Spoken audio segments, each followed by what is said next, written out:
ये तस्वीरें हैं पंडित धीरेन्द्र शास्त्री की सनातन हिंदू एकता पद यात्रा की। इस यात्रा में देश के बड़े बड़े साधु संतों के अलावा नेता अभिनेताओं का भी जमावड़ा लगा हुआ है। हर दिन इस यात्रा से सामने आ रही फोटोज, वीडियोस, बयान सोशल मीडिया पर जमकर वायरल हो रहे हैं। शायद आपने उनमें से कुछ को देखा भी हो। 25 नवंबर तक यात्रा मध्य प्रदेश बॉर्डर से यूपी के झांसी में देवरी गांव तक पहुंच चुकी थी। आगे बढ़ रही है अब यात्रा, लेकिन इस यात्रा को आखिर क्यों निकाला जा रहा है? यात्रा कब शुरू हुई? क्या रूट है? इसका समापन कब और कहां होगा? यात्रा में कौन शामिल हुआ, कौन होने वाला है? और यात्रा में देश में चल रहे संभल जैसे ताजा विवादित मामलों पर क्या बयानबाजी की जा रही है? बागेश्वर धाम के पीठाधीश्वर पंडित धीरेन्द्र कृष्ण शास्त्री की इस यात्रा के बारे में A to Z बताएंगे सब कुछ इस वीडियो में। नमस्कार, मेरा नाम है मेघना सचदेवा। आप मुझे देख रहे हैं लोकमत हिंदी पर। पिछले दिनों हिंदू राष्ट्र सनातन एकता, कटोगे तो बटोगे जैसे कई नारे हमने और आपने सुने। इन सब के बीच अब पंडित धीरेन्द्र शास्त्री हजारों लोगों की भीड़ के साथ सड़कों पर निकल चुके हैं। आप धीरेन्द्र शास्त्री को बागेश्वर धाम के पीठाधीश्वर के तौर पर भी जानते होंगे।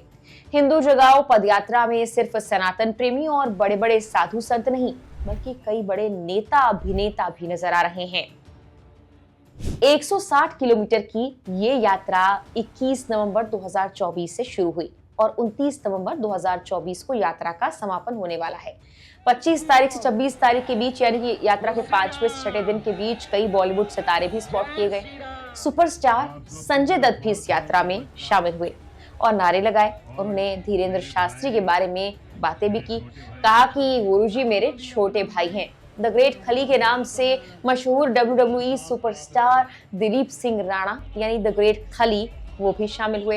यात्रा में और कौन से बड़े चेहरे शामिल हुए ये जानने से पहले जरा हाल ही में हुए संभल मस्जिद विवाद पर इस यात्रा के दौरान धीरेन्द्र शास्त्री क्या बोले वो सुनिए। पदयात्रा के 5वें दिन सोमवार को महोबा से झांसी में प्रवेश करने के दौरान धीरेन्द्र कृष्ण शास्त्री ने कहा कि 20% है तो पत्थरबाजी कर रहे हैं, 50% होने पर हमारी बहु बेटियों को उठाकर ले जाएंगे।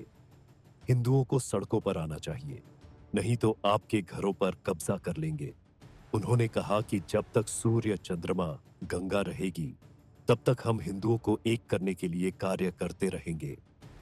सिर्फ धीरेन्द्र शास्त्री ही नहीं, यात्रा में शामिल और साधु संतों ने भी संभल विवाद पर बयानबाजी की है। इस यात्रा में भोजपुरी एक्ट्रेस अक्षरा सिंह ने भी शिरकत की और मंच पर वो भजन गाती नजर आई। उनका ये स्वरूप देखकर वहां बैठे भक्त भी झूम उठे, उनके साथ भजन गाने लगे। उसका वीडियो भी सामने आया है। यात्रा का सियासी कनेक्शन भी निकाला जा रहा है। अब आप कहेंगे ये तो एक धार्मिक यात्रा है, भला इसका सियासी कनेक्शन क्या? इस पर हम बात करेंगे विस्तार से, लेकिन पहले आपको ये बता दें कि 26 तारीख को ही इस यात्रा के दौरान धीरेन्द्र शास्त्री पर हमले की बात सामने आई थी। उन पर एक फोन फेंका गया था। पहले तो खबर यही आई कि उन पर हमला हुआ है, फोन फेंका गया है, लेकिन बाद में उन्होंने एक सफाई दी और क्या कुछ कहा वो भी आपको सुनवाते हैं। स्थिति पूर्णतया ठीक है, किसी भी प्रकार का हम पर हमला नहीं हुआ है।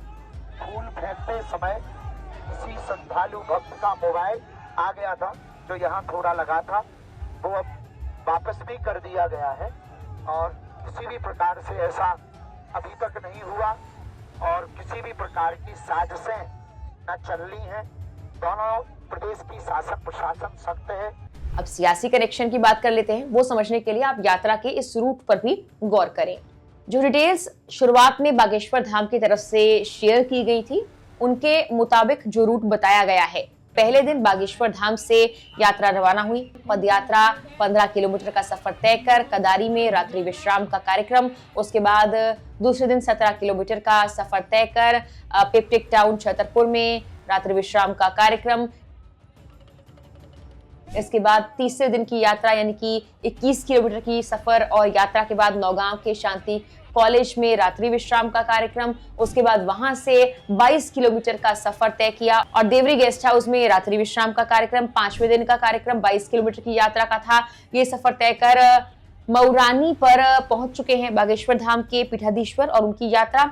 उसके बाद से ग्रामोदय में रात्रि विश्राम का कार्यक्रम और अगले दिन यहाँ से 17 किलोमीटर का सफर तय कर घुघुसी और फिर 17 किलोमीटर का और सफर तय कर निवाड़ी और 28 नवंबर को लगभग 15.5 किलोमीटर का सफर तय किया जाएगा और ओरछा यात्रा पहुंच जाएगी। वहां पर रात्रि विश्राम होगा और उसके अगले दिन यानी कि 29 नवंबर को होगा ओरछा धाम में यात्रा का समापन।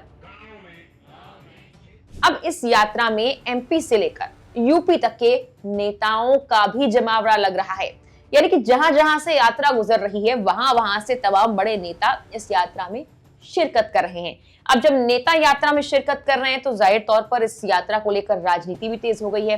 लोकसभा चुनाव के दौरान भी कई बार बागेश्वर धाम किसको सपोर्ट करेंगे इस पर सवाल उठ रहे थे, लेकिन इस यात्रा का सियासी कनेक्शन भाजपा के नारों से लगाया जा रहा है, क्योंकि यहाँ हाल ही में हुए चुनावों में इस्तेमाल हुआ बटोगे तो कटोगे वाला बयान खूब वायरल हुआ है और यहाँ इस पर काफी प्रतिक्रिया आ रही है। इसके अलावा विपक्षी पार्टियां भी पीछे नहीं है, इस यात्रा पर जमकर हमला बोल रही हैं। दतिया जिले के भांडेर सीट से कांग्रेस के विधायक फूल सिंह बरैया ने एक विवादित बयान दिया। उन्होंने धीरेंद्र शास्त्री को मोदी का प्रोडक्ट बता दिया है। कांग्रेस विधायक ने यह कहा कि वो उनके इशारे पर चलते हैं। इस बयान के बाद सियासत और तेज हो गई। बरैया ने यह भी कहा कि भाजपा और आरएसएस मजबूत होना चाहते हैं और इसके लिए वो खुद को होने वाले लाभ के लिए धार्मिक आयोजन करते हैं। धार्मिक यात्रा करके लोगों को धर्मार्थ बनाने का काम किया जा रहा है और धर्मार्थ व्यक्ति पर हमेशा के लिए राज किया जा सकता है। साथ ही इस यात्रा में हो रही बयानबाजी भी राजनीति में खलबली मचा रही है। खासकर संभल विवाद पर तो जो बयान दिए जा रहे हैं उसके बाद यहाँ पर यात्रा को लेकर काफी सवाल उठाए जा रहे हैं। एक और बड़ा कारण यह है कि इस यात्रा में भाजपा के अलावा कुछ कांग्रेस नेता भी शिरकत कर रहे हैं। जी हाँ, हाल ही में कांग्रेस के विधायक जयवर्धन सिंह भी इस यात्रा में नजर आए, पंडित धीरेंद्र कृष्ण शास्त्री से मिलने पहुंचे। इसके अलावा पीडब्ल्यूडी मंत्री राकेश सिंह भी उनसे मिले। मंत्री कैलाश विजयवर्गीय ने भी यात्रा का समर्थन किया। उन्होंने यात्रा का स्वागत करते हुए कहा कि यात्रा महत्वपूर्ण है। उनकी यात्रा में 50,000 से ज्यादा लोग चल रहे हैं। मैंने कई यात्राएं देखी पर यह सबसे अलग है। जाते जाते आपको इस वीडियो में यात्रा के दौरान धीरेंद्र कृष्ण शास्त्री के कुछ वायरल बयान सुनवाते हैं। बांग्लादेश से मैं हिंदुओं को खत्म करना चाह रही वहाँ की सरकार, वहाँ के हिंदू बुजदिल हैं, उनको तुरंत एक होकर सड़कों पर आकर वहाँ विरोध करना चाहिए। इस देश की सबसे बड़ी लड़ाई भेदभाव और जात पात की जो लड़ाई है, उस लड़ाई को आप लोग लड़ रहे हैं। निश्चित रूप से आप लोग हनुमान जी की सेना के बंदर ही हैं। एक बात बहुत याद रखना है हम सबको, ये मुष्टिक होती ना, इसको क्या कहते हैं? मुक्का। बुंदेलखंडी में इसको मुक्का कहते हैं। बाकी क्या कहते हैं? मुट्ठी, भूसा, भूसा, ये सही है। तुम फिल्मों में तो नहीं गए? हाँ तो ठीक है, भूसा। अच्छा, इसको बनाओ, रुको, 2 उंगलियां बाहर करना, 3 उंगलियों का बनाओ। अब ये जो 3 उंगलियां बंधी हुई 2 बाहर है, इसको भूसा कहोगे? बोलो बोलो। इसको मारने से क्या किसी को ज्यादा चोट लगी? अच्छा, 5 बांधो।